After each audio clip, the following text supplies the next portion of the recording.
Nós estamos considerando os nossos relacionamentos com Jesus Cristo, tendo em vista esse desejo, esse anseio de aumentar nossa intimidade com Ele.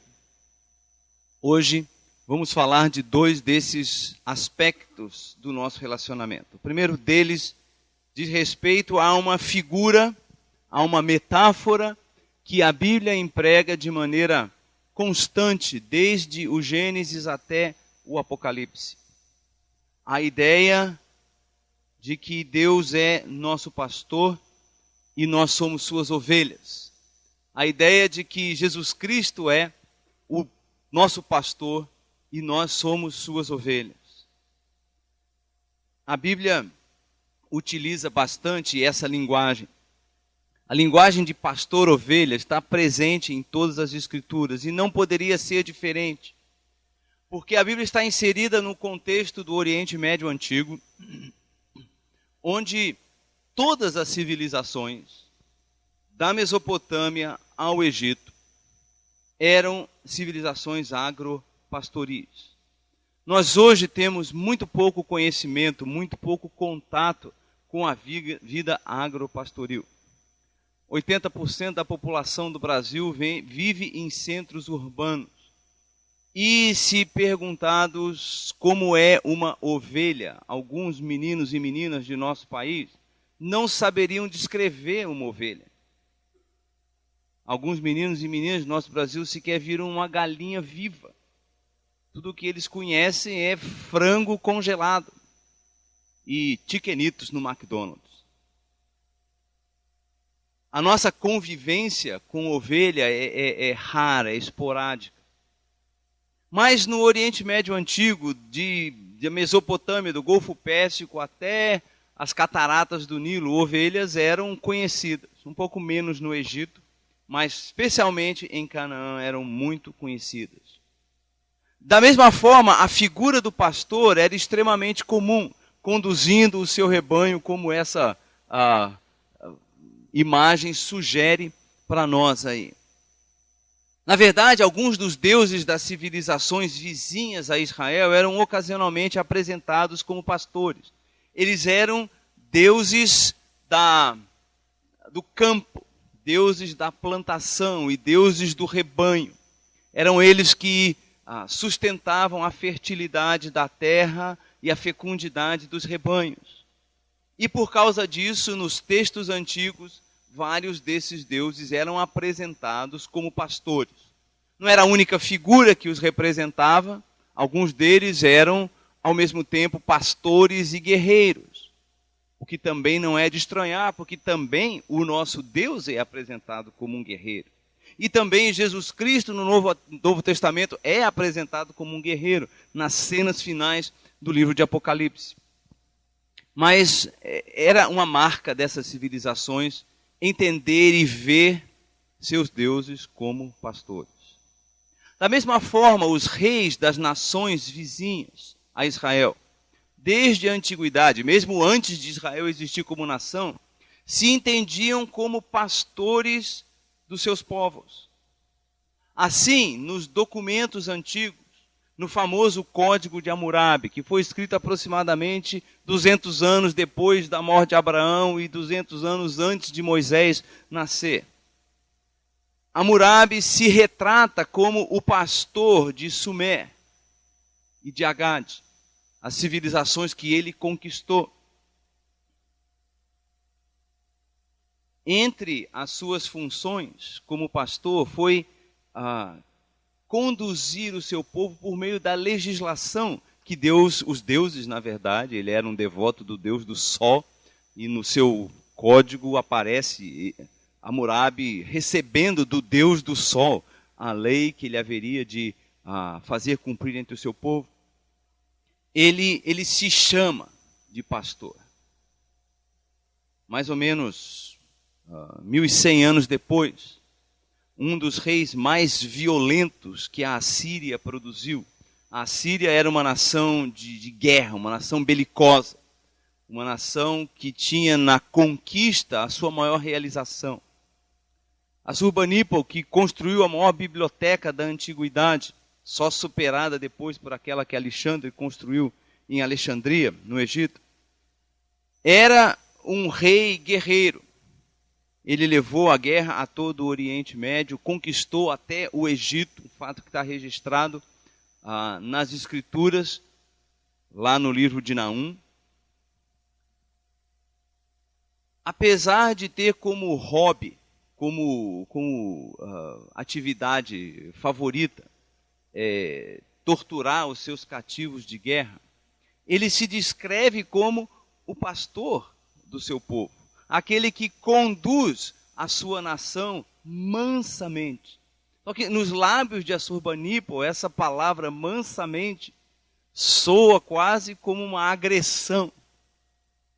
É um indivíduo que fala de paz enquanto empilha crânios na sala do seu palácio, enquanto usa pele para papel de parede nas paredes do seu palácio. Em Israel também, nós descobrimos essa atração pelo pastor. O pastor era o homem ideal nas sociedades do Oriente Médio Antigo, e era assim também em Israel. Um exemplo que nós podemos ver é que quando lá no Cântico dos Cânticos, os dois amados, Salomão e Sulamita,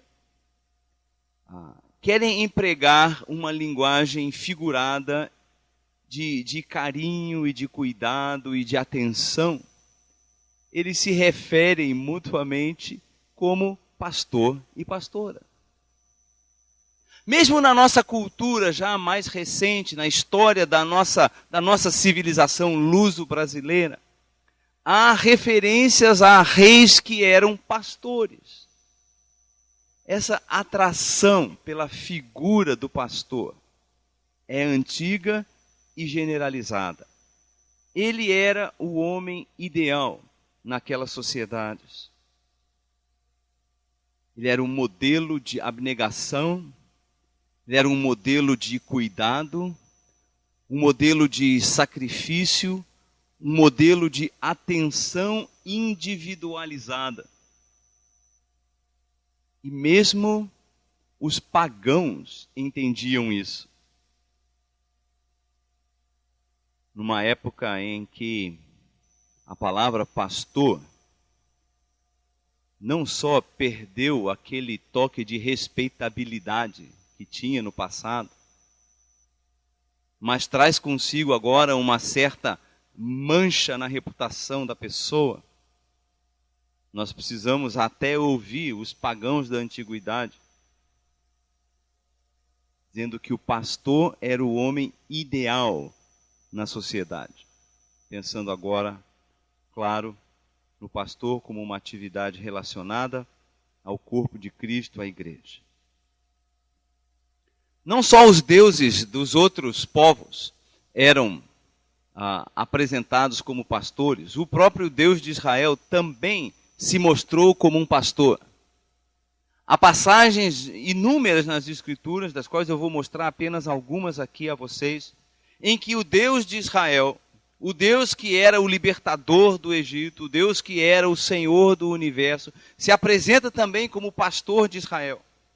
Se você tem a sua Bíblia e quiser conferir no Salmo 80, versículo 1, o salmista dá expressão aos sentimentos de angústia e de dor de um povo que se sentia abandonado pelo seu pastor. Escuta-nos, pastor de Israel, tu que conduzes José como um rebanho, tu que tens o teu trono sobre os querubins, manifesta o teu esplendor. Ele vai então recontar o fato de que Israel está vivendo debaixo da ira do Senhor, e que aparentemente Deus se esqueceu desse cuidado pastoral que deveria oferecer ao seu povo, de acordo com as promessas da aliança. Este Salmo 80 é aquilo que os estudiosos chamam de um lamento nacional, em que uma situação de grande angústia é levada até Deus e os relacionamentos de Israel com Deus são apresentados como uma espécie de motivação para que Deus haja. E ele pede, pastor de Israel, Rohe Israel. E especialmente faz menção dessa condução, desse cuidado, dessa orientação e proteção que o Senhor devia a Israel por virtude de relacionamento com ele. No Salmo 100, dessa vez um salmo de louvor e de gratidão, um salmo que nós cantamos em forma de hinos e cânticos ao longo das gerações. O salmista diz, reconheçam que o Senhor é o nosso Deus, Ele nos fez e somos dele. Somos o seu povo e rebanho do seu pastoreio. Essa frase, rebanho do seu pastoreio, tem sido olhada de maneiras diversas pelo povo de Deus. E algumas das maneiras em que isso tem sido considerado, me parecem enfatizar não aquilo que o salmista queria enfatizar, mas algumas relações paralelas e secundárias. Jim Elliot, um dos mártires da fé no Equador, em 1956, num de seus livros escreveu que isso estava a indicar que nós somos ovelhas para o abatedouro. Agora é verdade que isso é uma implicação de ovelhas, particularmente em Isaías e depois em Paulo, no livro de Romanos, capítulo 8. Mas aqui no Salmo 100, nós somos o seu povo, aquelas ovelhas de quem ele tão bem cuida. A ênfase não é em preparar-nos para o holocausto, para preparar-nos para o abate, para o sacrifício, mas em cuidar de nós, em zelar por nós, particularmente nesse contexto aqui, ao povo de Israel. Ele é Deus, ele é dono e ele é pastor. O Deus de Israel é, para com o povo de Israel, o seu pastor. Além do mais, além de ser um pastor nacional para o povo de Israel, o Senhor é também o pastor dos crentes já no Antigo Testamento. Aqueles que tinham uma visão ainda um pouco limitada daquilo que Deus iria fazer por nós, por você e por mim, na pessoa de Jesus Cristo. Podiam já experimentar a certeza, o afago, o conforto interior, íntimo de um relacionamento que envolvia atenção e cuidado e proteção peculiares, particulares. Não é apenas um relacionamento genérico que se aplica a um grupo enorme dentro do qual eu sou apenas uma estatística, sou apenas um número. Mas o salmista podia dizer aquele que é talvez o versículo mais conhecido de toda a Bíblia. O Senhor é o meu pastor, nada me faltará. Este salmo tem sido descrito como o salmo do pastor. Na verdade, ele é um pouco mais do que o salmo do pastor. E de novo, nós nos confrontamos com diferenças de opinião que dizem respeito a quantas figuras, quantas imagens nós temos no Salmo 23. Eu sou de opinião que nós temos duas figuras, o pastor e o hospedeiro. Aquele que cuida da ovelha e aquele que protege e cuida do hóspede. Mas o detalhe de quantas figuras há no Salmo não é tão relevante.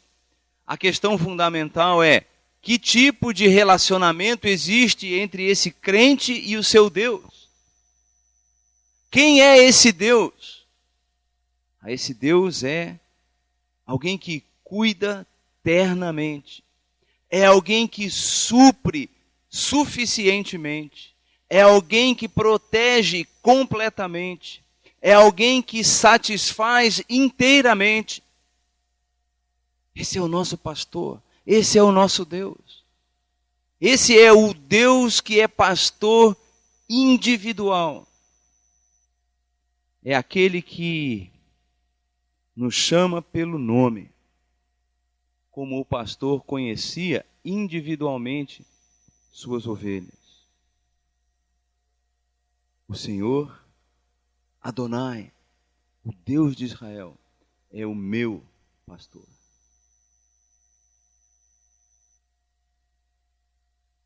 Por causa disso, o salmista diz: de nada terei falta. Ou, como a antiga versão dizia, e eu lembro ainda de recitar isso com a minha querida avó, criança ainda: nada me faltará. Esse relacionamento garante isso: nada me faltará. Mas muitas vezes nós somos tentados a pensar que Deus tirou uma licença-prêmio do seu pastoreio, porque tanta coisa parece nos faltar. Tanta coisa parece estar faltando na minha despensa, no meu guarda-roupa, na minha biblioteca, no cuidado com meus filhos. Eu gostaria de propor, não uma tradução nova para essa parte final do Salmo 23, mas talvez uma implicação, uma aplicação. O Senhor é o meu pastor, nada mais me satisfará. Nada mais me satisfará. Ou seja, não importa o que eu tenha ou o de que eu tenha falta. Não importa quanto eu tenha ou quanto me falte. Nada. E ninguém pode acrescentar algo ao bastante que é ser ovelha do Senhor. O Deus de Israel é o pastor do cotidiano. O Deus de Israel é o pastor do imprevisto. O Deus de Israel é o pastor da emergência. O Deus de Israel é o pastor na tragédia. E foi num contexto de tragédia que Isaías escreveu aquelas palavras maravilhosas do capítulo 40. Esse é o capítulo na Bíblia onde você pode voltar sem medo. Quando por alguma razão a vida estiver dando a você algo que você não é capaz de suportar. Quando você se sentir tentado a pensar que Deus se esqueceu de você. Esse capítulo 40 começa aquela sessão do livro de Isaías, em que ele se dirige à geração que veria a destruição de Jerusalém. Dando um grande salto histórico, Isaías se refere àquilo que viria a acontecer cerca de 200 anos depois da sua própria vida. E ele faz isso para instruir a sua própria geração na fé, confiante no Deus de Israel. O capítulo começa com ele dizendo: consolai, consolai o meu povo, diz o Senhor. Encorajem a Jerusalém, anunciem que ela já cumpriu o trabalho que lhe foi imposto, pagou por sua iniquidade e recebeu da mão do Senhor em dobro por todos os seus pecados. Não se deixem iludir por esse em dobro pelos seus pecados. Recebeu aquilo que corresponde aos seus pecados. Esse é o dobro, né? O pecado aqui, a correspondência, o castigo correspondente aqui. Deus não é injusto para exercer uma pena, executar uma pena maior do que o crime exige. Isaías vem com essa mensagem e fala para um povo que agora é cativo em Babilônia. Um povo cuja terra permanece arrasada por 70 anos. Um povo cujo passado está em frangalhos e cujo futuro é totalmente incerto. Ele chega para esse povo e diz: alegrem-se. O tempo do seu sofrimento, da sua milícia, a antiga tradução dizia, está passado. Há algo novo surgindo. O Senhor abrirá um caminho no deserto e virá em direção ao seu povo para ministrar para ele como ele era no passado, com o seu cuidado de pastor. E assim ele diz no versículo 11. Talvez devemos ler o versículo 10, Isaías 40, 10. O soberano, o Senhor, vem com poder, com seu braço forte ele governa, a sua recompensa com ele está, e seu galardão o acompanha. Como pastor ele cuida de seu rebanho, com o braço ajunta os cordeirinhos, e os carrega no colo, conduz com cuidado as ovelhas que amamentam as suas crias. Isso aqui é um cuidado personalizado, individualizado, ou para usar a palavra da moda, diferenciado. Ele cuida de você da maneira que você precisa e de mim da maneira que eu preciso. Ele não cuida de você como cuida de mim. E você não pode se sentir menos cuidado porque ele cuida de mim de um outro jeito. Se ele dá para mim ou tira de mim algumas coisas que ele não deu para você ou não tirou de você. Será que nós entendemos isso? Nós vivemos uma vida de comparação como ovelha. E olhamos para Deus não me deu aquilo que deu para aquele lá. Ou Deus não me fez bonita como fez aquela ali. Ele não está obrigado a cuidar de você como você pensa. Quem é o pastor, afinal das contas? Você ou ele? Eu ou ele? Ele cuida do rebanho. Quando você estiver fraco para caminhar, ele pega no colo. Quando você estiver cheia de cuidados na vida, aqueles cuidadinhos balindo à sua volta, as suas ovelhinhas, Deus tem um cuidado especial para com você. O Deus de Israel se mostrou como pastor. Mas em fazendo isso, Deus não quis assumir essa tarefa sozinho. Não que ele não fosse capaz de fazê-lo, mas ele quis, por assim dizer, terceirizar essa tarefa. A década de 90 ficou conhecida como a década da terceirização. Foi quando as pessoas descobriram que era melhor pagar uma gráfica do que ter uma gráfica na sua empresa. Foi quando as pessoas descobriram que era melhor contratar uma empresa de segurança do que pagar você todo o INSS numa ficha, uma folha salarial de gente lidando com segurança. E o homem chegou à grande conclusão de que a terceirização era o meio de sobreviver no mundo dos negócios. Só que Deus tinha inventado a terceirização séculos e séculos e milênios antes. A terceirização começou de fato lá no Jardim do Éden. Adão e Eva foram a primeira companhia terceirizada, ou terceirizadora. Deus deu a eles a responsabilidade de representá-lo, de serem sua imagem no mundo e de exercerem em nome dele, para a glória dele, por meio do poder dele e das capacidades que Deus tinha dado para eles, a autoridade de Deus sobre a terra. E assim é que o pastor de Israel também repartiu sua tarefa. Ainda que ele fosse o pastor de Israel, ele decidiu criar um intermediário ou um terceirizador. Um terceirizado, melhor dizendo. Alguém que exercesse em nome dele, com a aprovação dele e para a glória dele, a tarefa de conduzir o seu povo.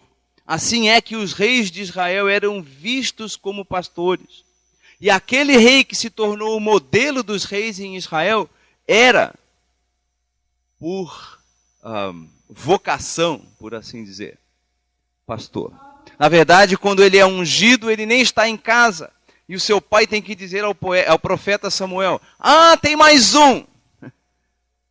Só que ele está cuidando das ovelhas lá fora. E o Salmo 78, que reconta para nós a experiência de Deus debaixo da aliança,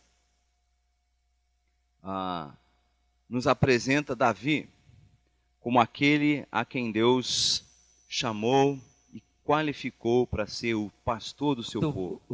Versículo 70 diz: escolheu o seu servo Davi e o tirou do aprisco das ovelhas, do pastoreio das ovelhas, para ser o pastor de Jacó, sim, seu povo de Israel, sua herança. E não dá para esquecer que 2 salmos depois, Deus é chamado de o pastor de Israel. Mas Davi é também o pastor de Jacó. E desce para ele aqui um pouquinho, depois você volta, povo viu? E herança de Deus. Davi ia ser sempre o padrão pelo qual os reis haviam de ser julgados. Não apenas isso, os líderes civis de Israel, os juízes, os príncipes, os chefes de clã e de cabeça eram chamados a partilhar dessa pirâmide pastoral com Deus lá no topo e o rei como seu primeiro intermediário, né? E os demais líderes civis também vistos como pastores. Infelizmente, à medida que o tempo passou, a ganância humana, a violência, a injustiça, o suborno começaram a corromper esse sistema de terceirização. E escrevendo, mais ou menos 400 anos depois de Davi, Jeremias reclama do que acontecia no seu tempo. Os líderes do povo são insensatos e não consultam o Senhor. Por isso não prosperam e todo o seu rebanho está disperso. Eu tenho certeza que quando o Senhor Jesus mais tarde disse que as multidões eram como ovelhas que não têm pastor, essa passagem aqui estava bem na sua mente. Jeremias capítulo 10, versículo 21. Da mesma forma, escrevendo um pouco depois de Jeremias, Ezequiel, o profeta do exílio, lá assentado junto ao rio Quebar, no meio dos exilados de Israel, podia dizer a respeito dos sacerdotes, dos líderes religiosos de Israel: ai dos pastores de Israel que só cuidam de si mesmos. Acaso os pastores não deveriam cuidar do rebanho? E as palavras de Ezequiel ecoam pelos séculos afora.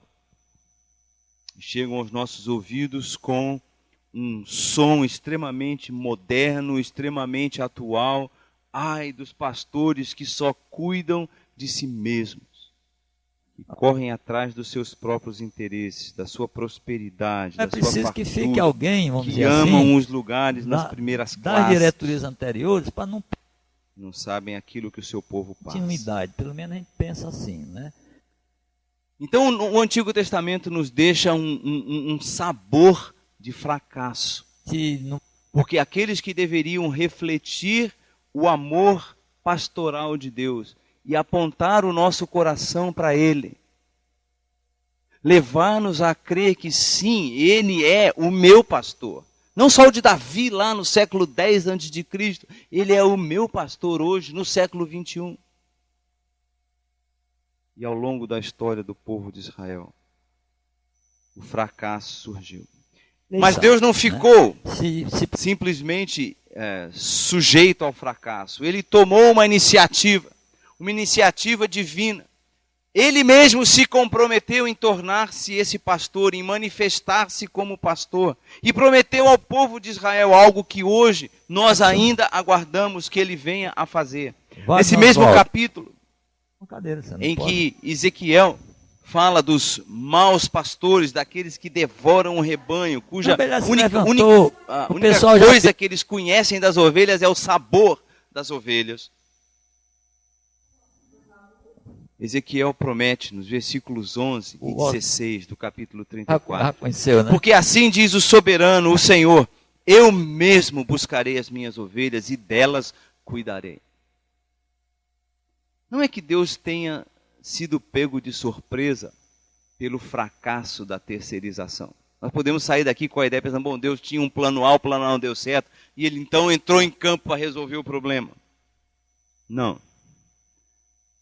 Ele predisse isso, ele sabia isso, e ele expôs ao homem a sua própria carência, a sua própria debilidade, a sua própria falibilidade por meio desse processo, dizendo: você sempre precisa voltar para mim.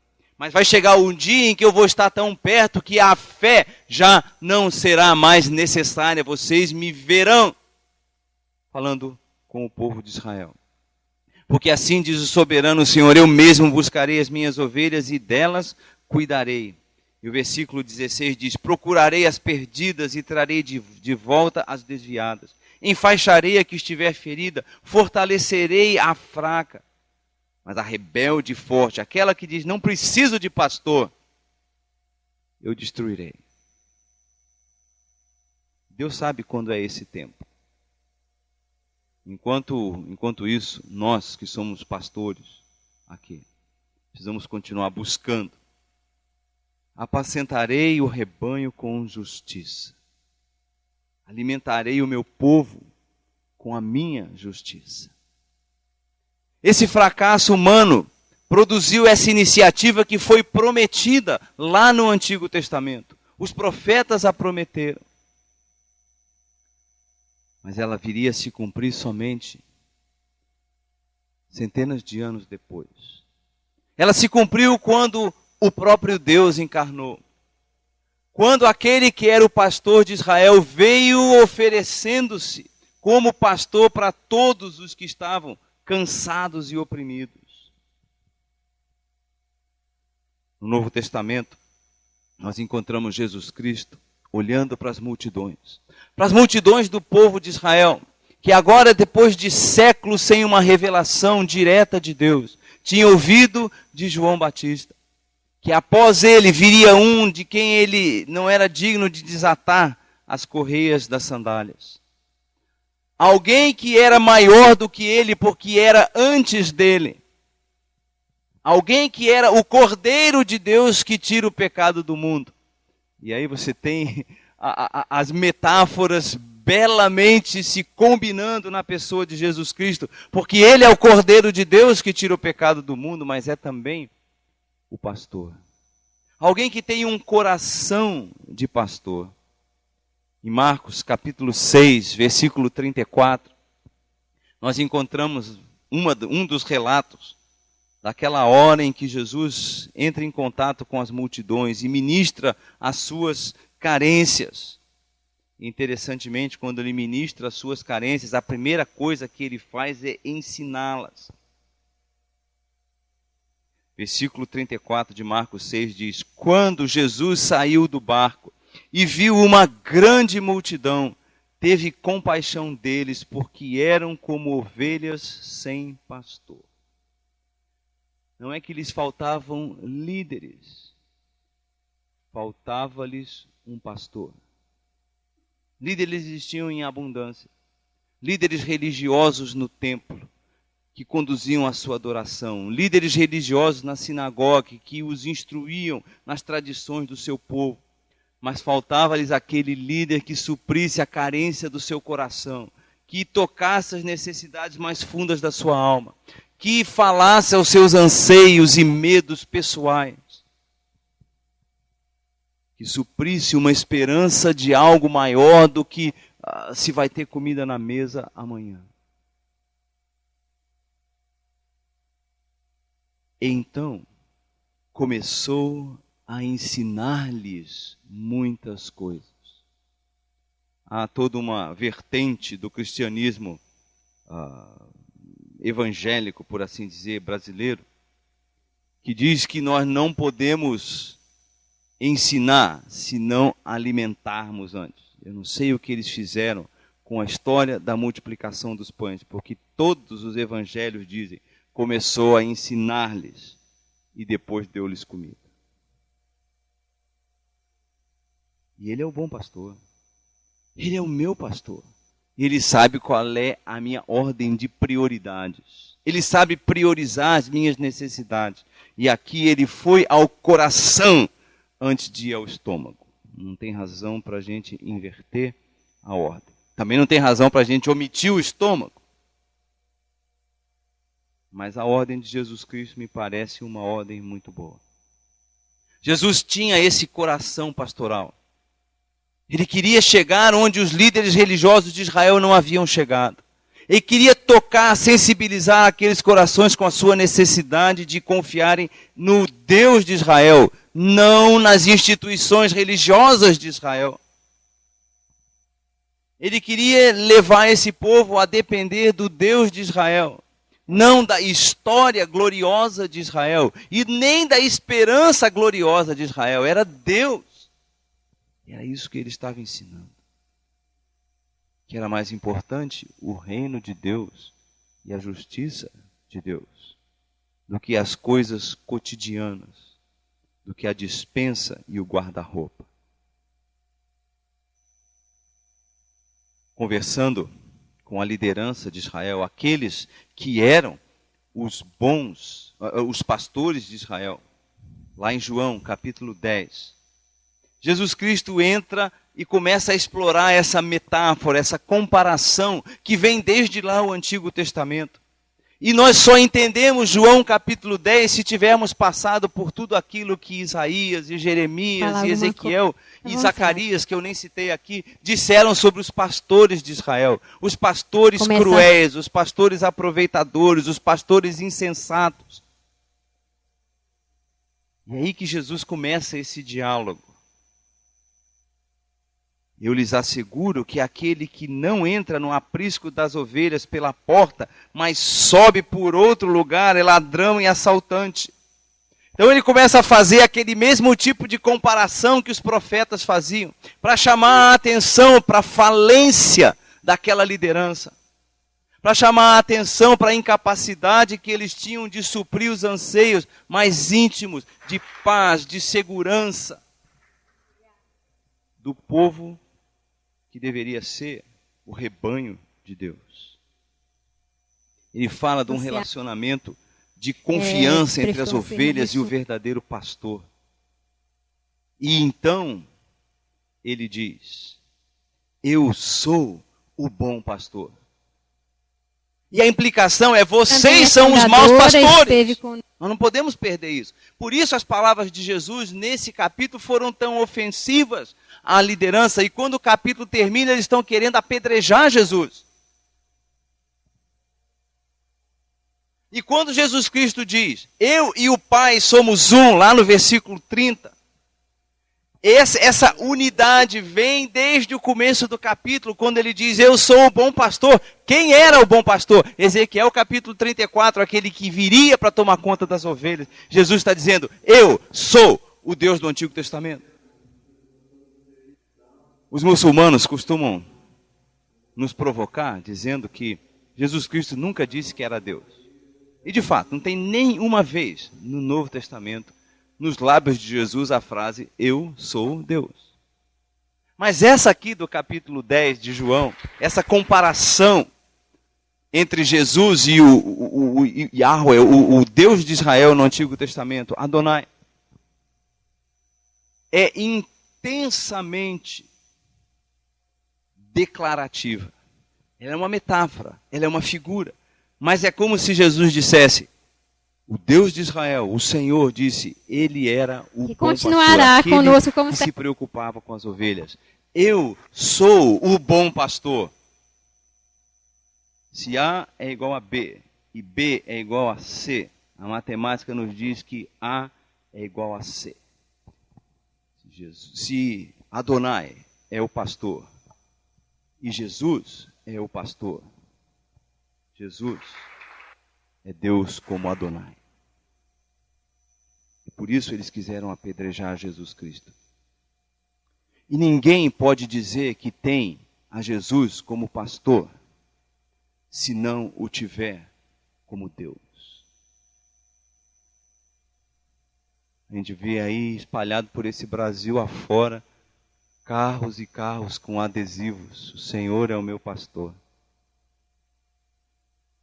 E eu tenho vontade de parar e perguntar, escuta, quem é esse Senhor de que você está falando aí?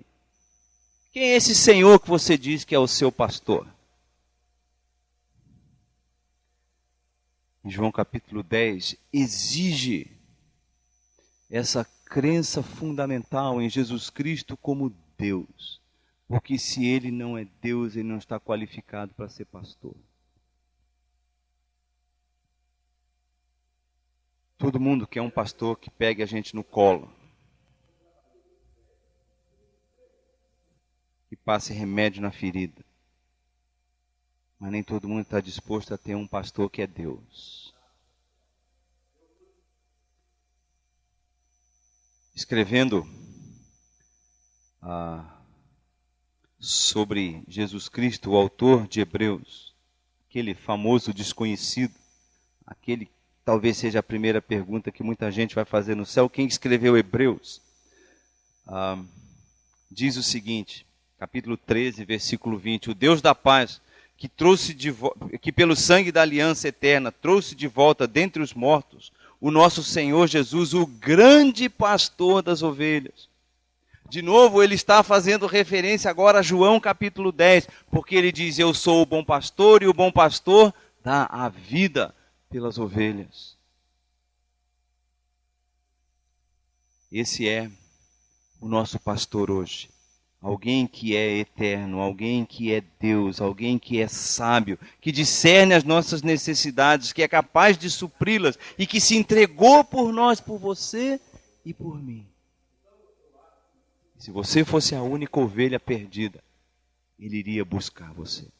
E se eu fosse a única ovelha perdida, Ele iria buscar. E daria a vida dele por você e por mim.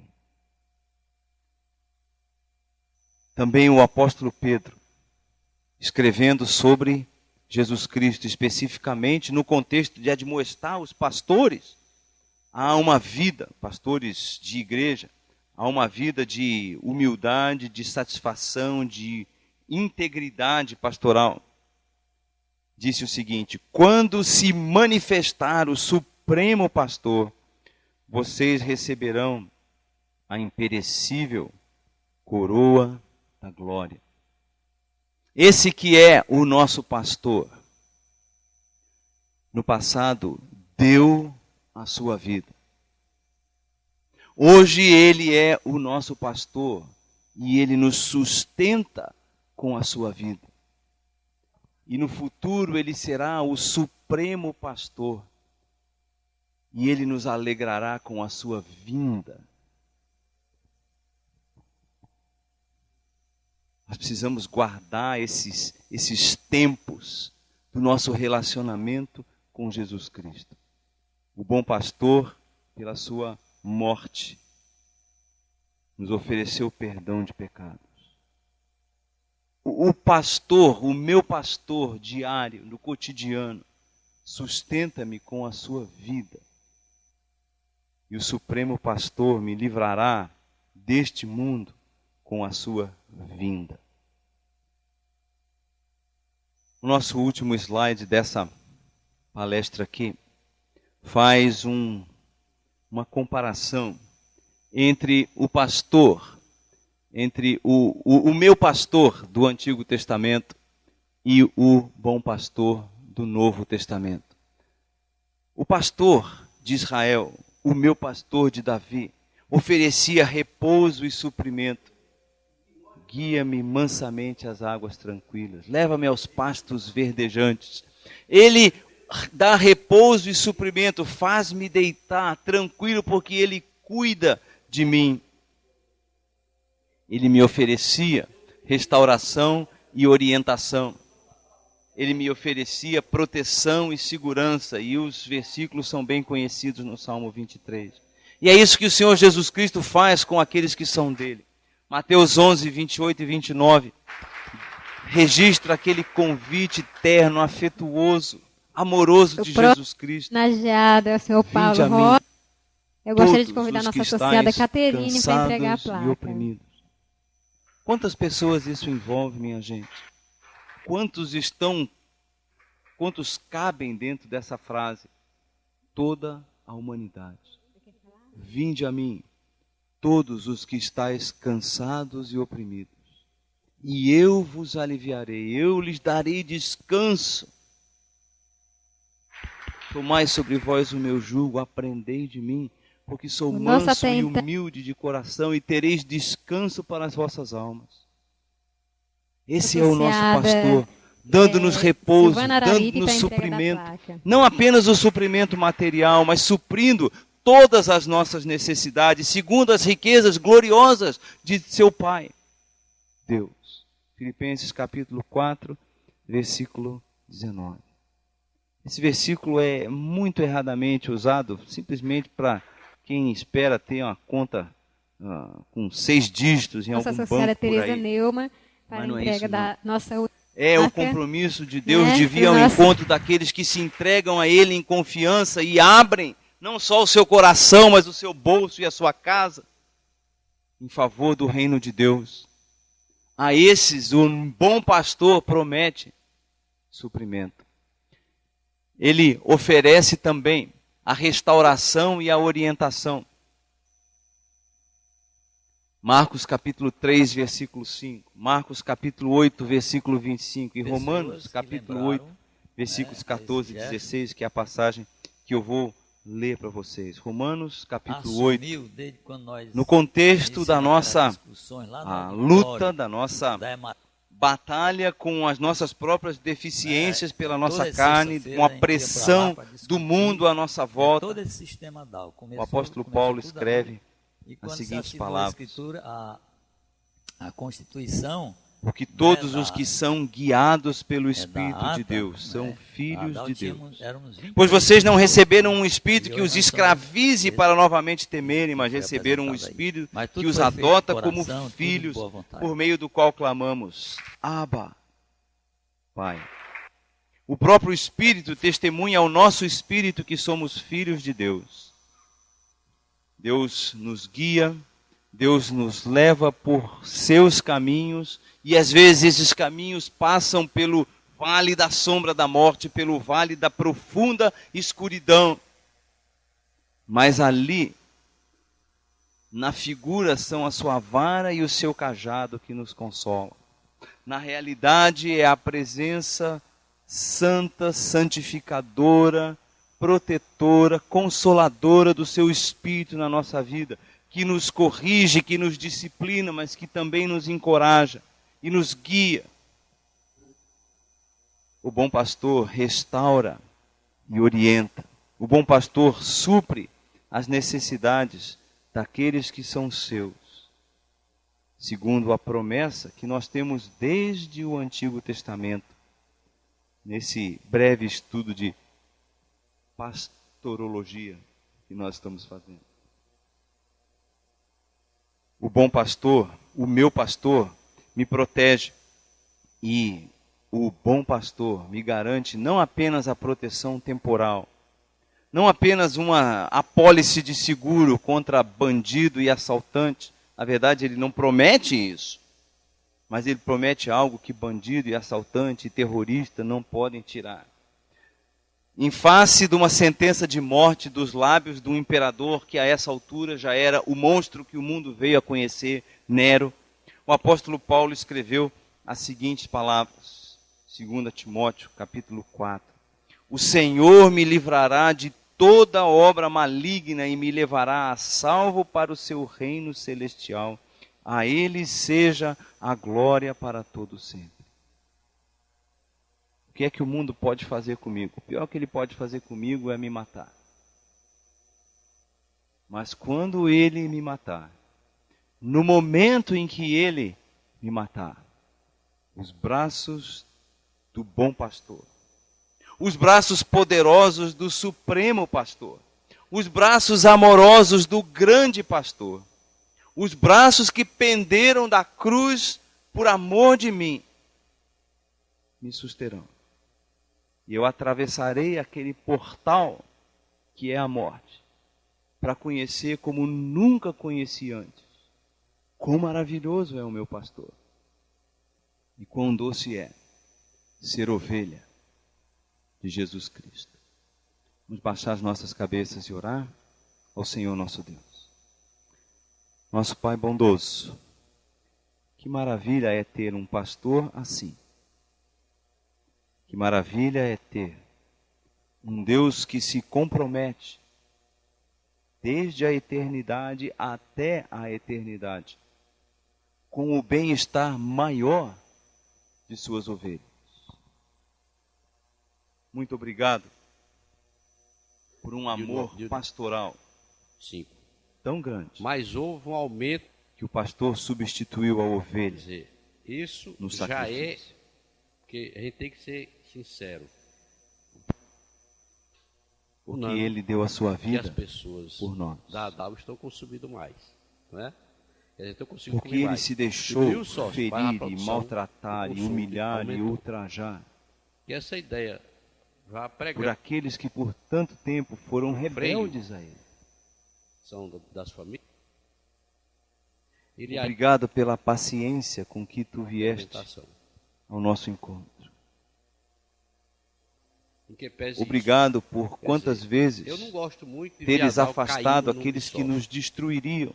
É muito importante que aumente até que chegasse a hora porque aumenta em que nós, reconhecendo a nossa fraqueza, que a nossa ovelhice, a nossa obstinação, a nossa teimosia em fazer o que é errado, pela tua graça nos voltássemos para ti, para receber aquilo que custou a vida preciosa do teu Filho. Pai, ensina-nos a contemplar o nosso pastor, na sua sabedoria, no seu cuidado, no seu sacrifício, mas também na sua soberania, na vinda gloriosa desse que é pastor, e que há de maneira tão pessoal, recompensar aqueles que são seus. Porque quando ele vier, o seu galardão estará com ele. E aquelas ovelhas que andaram com ele, que obedeceram a sua voz, terão, além da alegria de encontrar o pastor, o privilégio de reinar com ele. Então, Senhor, usa esta preciosa figura na nossa vida para levar-nos à tua presença, para prostrar-nos diante de ti, declararmos o nosso amor e a nossa obediência àquele que é o nosso bom pastor, Jesus Cristo. É em nome dele, pelos méritos dele que nós oramos. Amém.